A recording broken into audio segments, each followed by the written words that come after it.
नमस्कार दोस्तों, यहाँ स्वागत है आपका नई कहानी में। कॉलेज का दूसरा साल वो साल होता है यहाँ कुछ स्टूडेंट सीधे दूसरे साल में दाखिला लेते हैं और राज, कमल और किशोर यहीं देख रहे थे कि उनके ब्रांच में कौन कौन नया आया है। तभी कमल की नज़र कोने में बैठी एक लड़की पर गई। उसने किशोर से कहा, अरे सुन तो, ये वही है ना अपने प्रोफेसर राजपूत की बेटी? क्या नाम था? निशा। हाँ, निशा नाम है इसका, किशोर ने कहा। राज का ध्यान कहीं और था। किशोर ने राज से कहा, अरे इधर तो देख, भला की खूबसूरत लड़की है यार, इसने बाहर से पढ़ाई की है। राज जैसे ही निशा की तरफ मुड़ा, उसकी आंखें मानो जम सी गई, चेहरा पीला पड़ गया और हाथ पांव ठंडे पड़ गए। बस वो निशा को एक टक देखता ही रह गया। और निशा का स्वभाव राज के बिल्कुल उल्ट था। वो बड़े चंचल स्वभाव की थी। हालांकि कॉलेज में यह उसका पहला ही दिन था, फिर भी उस सबसे मिलकर ऐसे बात कर रही थी जैसे सबको जानती हो। उसने पहले ही दिन काफ़ी दोस्त बना लिए और पढ़ाई में भी वो राज से आगे। दूसरी तरफ राज की रातों की नींद उड़ चुकी थी। उसने जब से निशा को देखा था, बस उसके बारे में सोचा करता। अब रोज उसकी ये आदत थी कि जिस बेंच पर निशा बैठती, उसके ठीक पीछे बैठकर राज उसे देखा करता। वही निशा की दुनिया में राज का अब तक आगमन नहीं हुआ था। यूं तो थे एक ही क्लास में, लेकिन वह राज को नहीं जानती थी। लेकिन यह पल भी बदलने वाला था। जल्द ही कॉलेज में फेयरवेल होने वाला था और राज उसकी सारी तैयारियां देख रहा था। निशा को यह काम मिला था कि वो सीनियर्स के 3 साल की यादों की एक वीडियो बनाएगी, जिसके लिए उसे सारे सीनियर्स के नाम और उनकी तस्वीरें चाहिए थी। उसने अपने सहेलियों से पूछा तो किसी ने कहा कि राज के पास सब कुछ है, मैं तुम्हें उसका नंबर देती हूँ, तुम उससे जो भी चाहिए मांग लेना। राज कॉलेज का सारा काम निपटाकर घर लौटा। खाना खाकर आराम करते हुए अपना मोबाइल चला रहा था कि तभी एक मैसेज आया।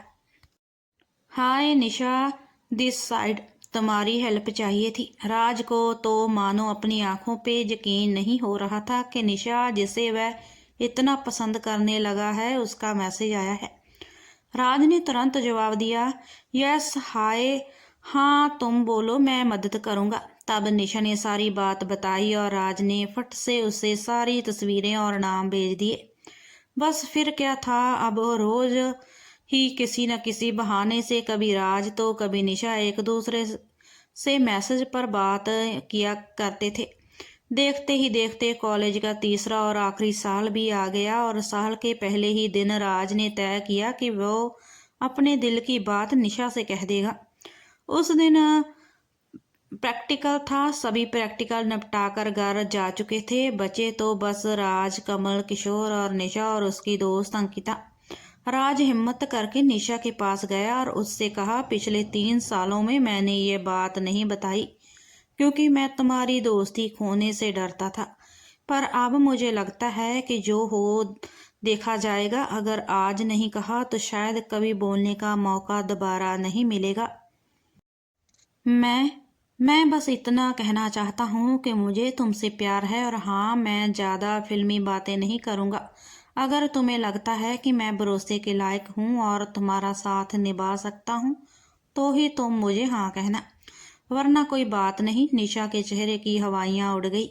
उसके गाल लाल हो चुके थे। उसने दबी आवाज में कहा, सच तो यह है कि मैं भी तुमसे प्यार करती हूँ, बस कहने से डरती थी।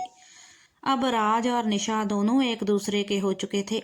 एक सुनहरा एहसास जो प्यार में होता है, उससे दो उन्होंने महसूस किया। अब प्यार में जो बुरा वक्त आता है वो होता है जुदाई।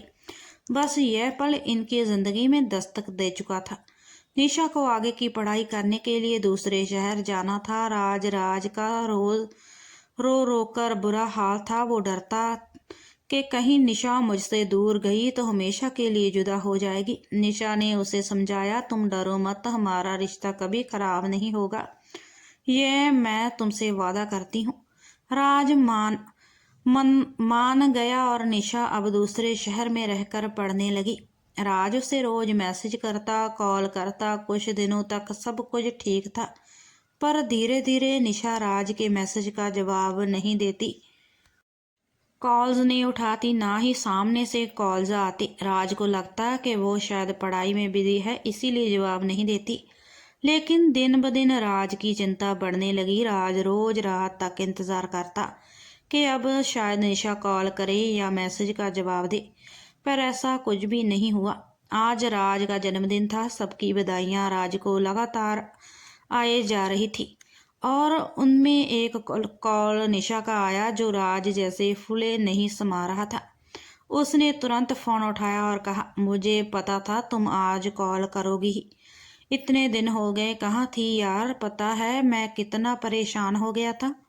सामने से निशा ने कहा, सुनो, इतना खुश होने की ज़रूरत नहीं है। मैं सिर्फ इसीलिए कॉल किया है कि मुझे तुम्हें कुछ बताना था। हाँ बोलो, राज ने कहा। मुझे किसी और लड़के से प्यार हो गया है। मैं हमारा रिश्ता ख़त्म कर रही हूँ। निशा पर हुआ क्या?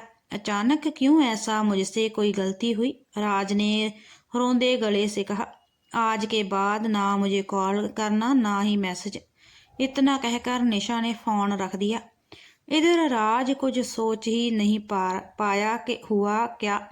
बस चुप सा एक जगह बैठ गया।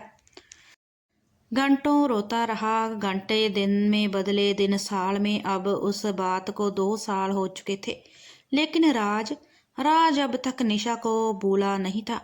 उसने एक दिन तय किया कि वह आज निशा को कॉल करके सब बातें साफ कर लेगा कि हुआ क्या।